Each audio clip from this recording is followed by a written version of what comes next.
ये video class 10th में पढ़ने वाले बच्चों के लिए बहुत इम्पोर्टेंट है।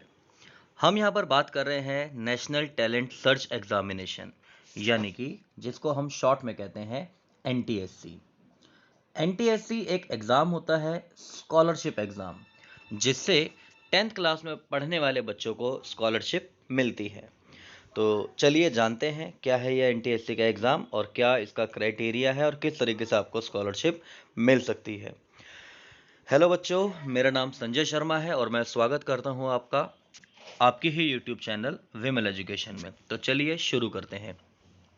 ये एक नोटिफिकेशन आया है एनटीएससी की तरफ से, जिसमें हम देखेंगे the national talent search examination for students studying in class 10th is meant to identify the nurture talent. जो टैलेंट है उस टैलेंट को पोषित करने का काम, उसको आगे बढ़ाने का काम ये एनटीएससी का एग्जाम करता है। The examination is conducted every year at 2 levels. हर साल ये एग्जामिनेशन होता है और 2 लेवल पर होता है। पहले स्टेज 1 होती है, फिर उसके बाद आता है, और जो स्टेज 1 होती है वो स्टेट लेवल होती है।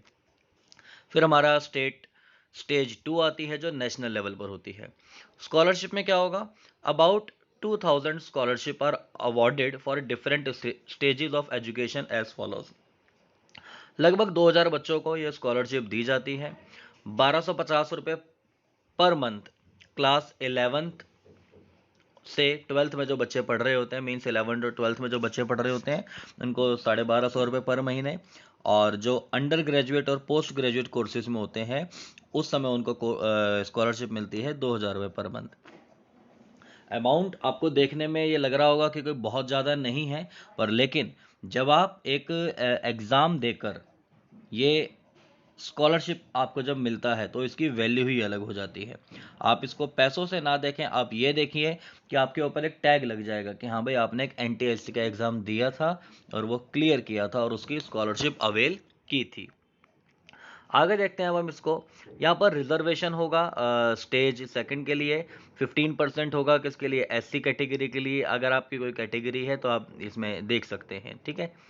आगे हम चलते हैं सिलेक्शन वाले पार्ट के ऊपर। यहाँ पर Stage 1 selection will be done by state or union territories, and those who are selected recommended for from stage 1 examination will be eligible to appear for the stage 2 examination conducted by NCERT।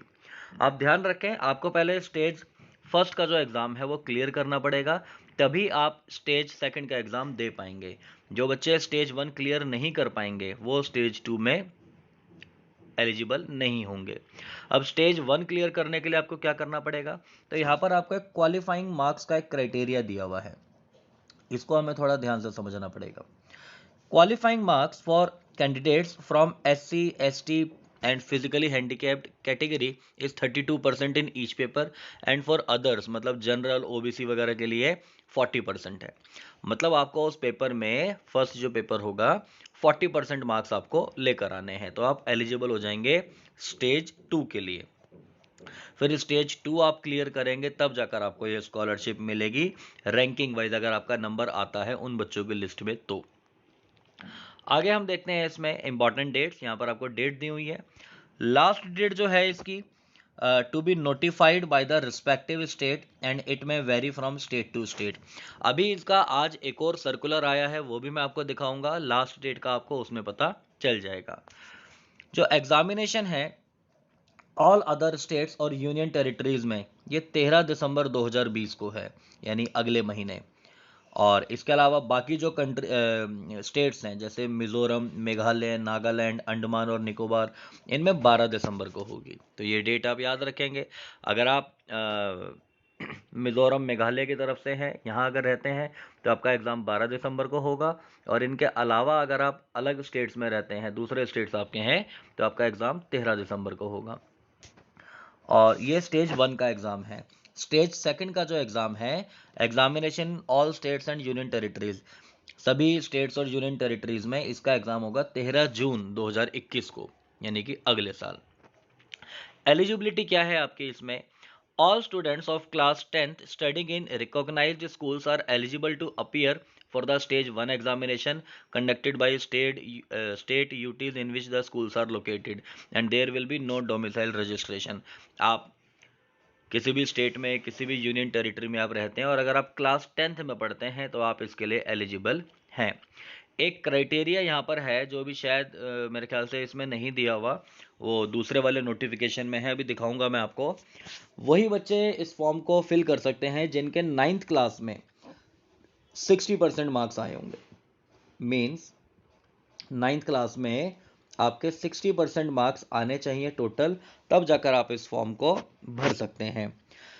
Students registered under open distance learning will also be eligible for scholarship. अगर आपने open distance learning से अगर आप अपनी class अगर कर रहे हो, 10th क्लास अगर कर रहे हो, ओपन से अगर कर रहे हो, तो आप भी इसके लिए एलिजिबल हैं। वीडियो देखो थोड़ी सी लंबी हो सकती है, पर पूरी इन्फॉर्मेशन के लिए आपको ये पूरी वीडियो एंड तक देखनी पड़ेगी, तभी आपको पूरी इन्फॉर्मेशन मिल पाएगी। जल्दबाजी में आधी इन्फॉर्मेशन लेकर आप ये फॉर्म भरने लग जाओ, उस चीज़ का कोई फ़ायदा नहीं है। अच्छा, एक बात और मैं आपको बताऊं, अगर आप इस चैनल पे नए आए हैं तो इस चैनल को सब्सक्राइब जरूर करें और इस वीडियो को अपने फ्रेंड्स के साथ भी शेयर जरूर करें, और अगर वीडियो अच्छी लगे तो इसको लाइक भी कर दें। एग्जामिनेशन पैटर्न अब हम समझते हैं। तो ये आपको अभी पहले मैंने बताया, इसमें 2 स्टेजेस होंगी, स्टेज 1 और stage 2।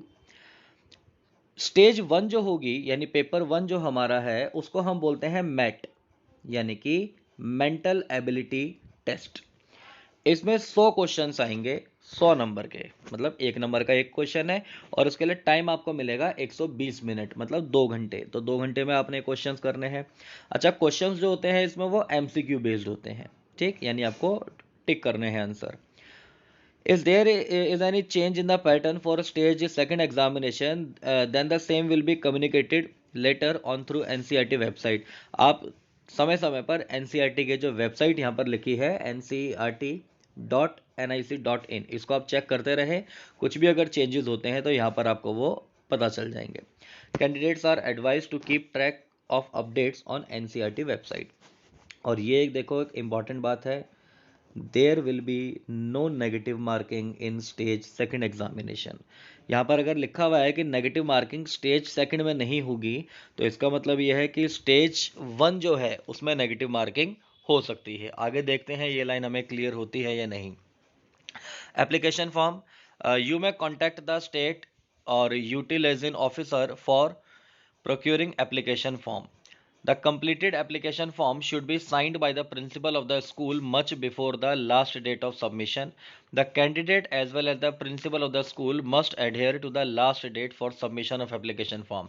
Different states may have different last date for submission. Please confirm from the liaison officer of your state the address at which the completed forms are to be submitted. एक मैं आपको बहुत important बात यहाँ पर बता देता हूँ, इसको जरूर आप सुन लें। ये जो NTSC का जो फॉर्म है, ये आप खुद से ऑनलाइन नहीं फिल कर सकते। आपके जो स्कूल है आपको उसमें कांटेक्ट करना पड़ेगा। आपके स्कूल के जो प्रिंसिपल हैं या आपके जो टीचर्स हैं, आपको उनसे बात करनी पड़ेगी कि हाँ भाई, हमें ये इसका जो एग्ज़ाम है, NTSC का जो एग्ज़ाम है देना है, और वो आपका रजिस्ट्रेशन करेंगे अपनी स्कूल की ID से। बात समझ में आई? तो इस चीज़ के लिए आप अपने टीचर से एक बार अच्छे से कंसर्न कर सकते हैं। बाकी हम आगे देखते हैं। All queries related to application form should be directed to the state liaison officer and no application should be sent to NCERT. कोई भी application NCERT को individually sent नहीं की जाएगी।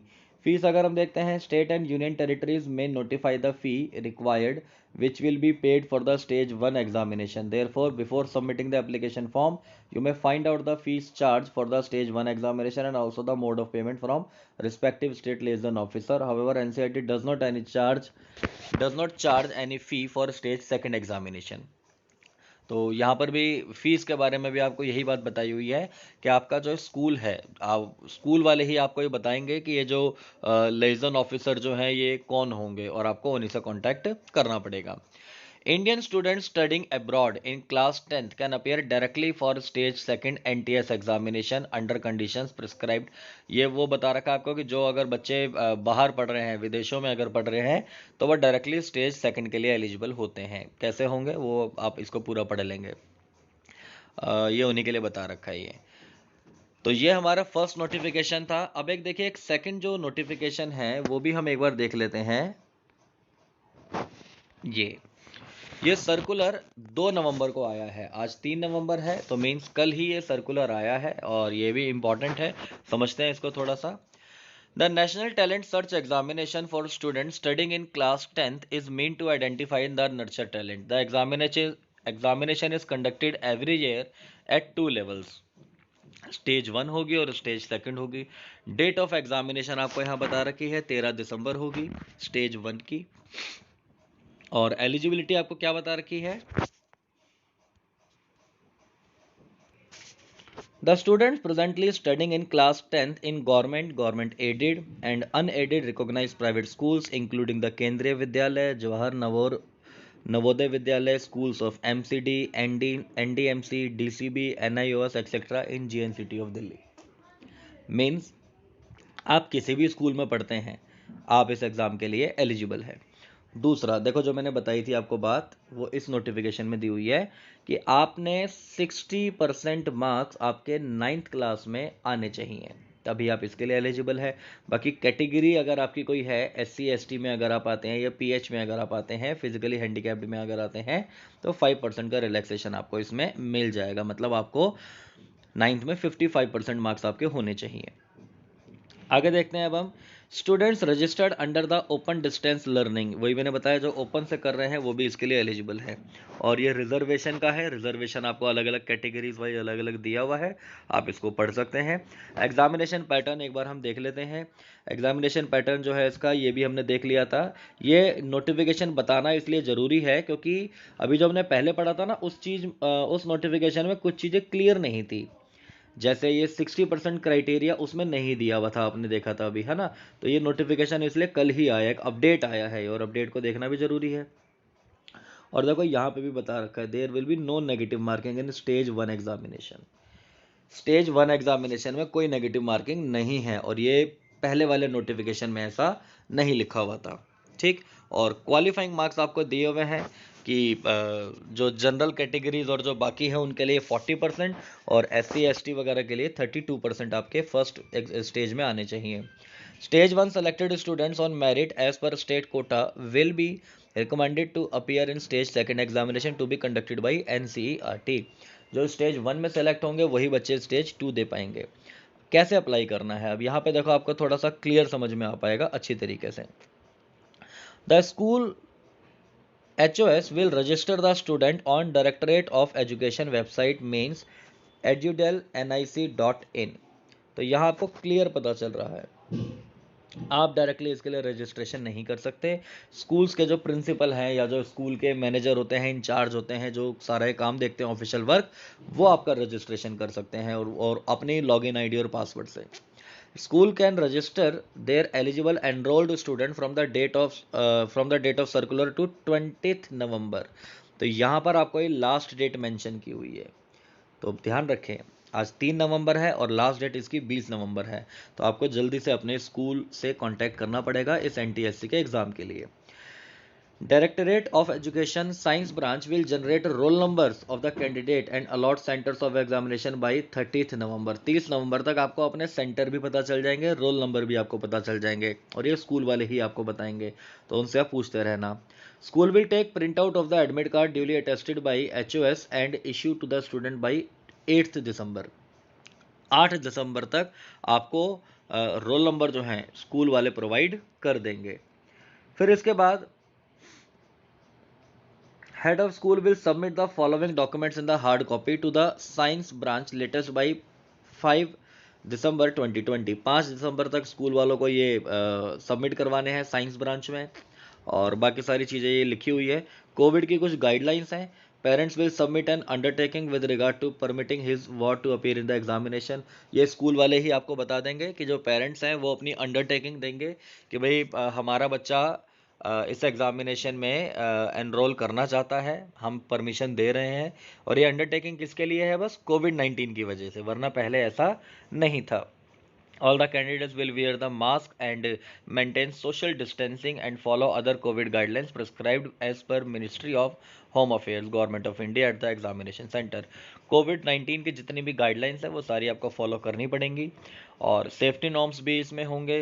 टेम्परेचर आपका चेक होगा, सैनिटाइजेशन होगा, तो ये सारी चीज़ आपको करनी पड़ेगी।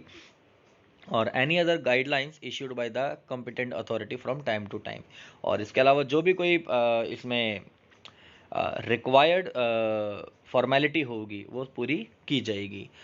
तो बच्चों, आपको ये इन्फॉर्मेशन कैसी लगी, या आपको अगर कोई डाउट हो किसी भी तरीके का तो आप मुझे कमेंट सेक्शन में ज़रूर बताएं। आज के लिए हम इतना करते हैं और आप सभी बच्चे इस एग्ज़ाम को ज़रूर दें। Thank you so much.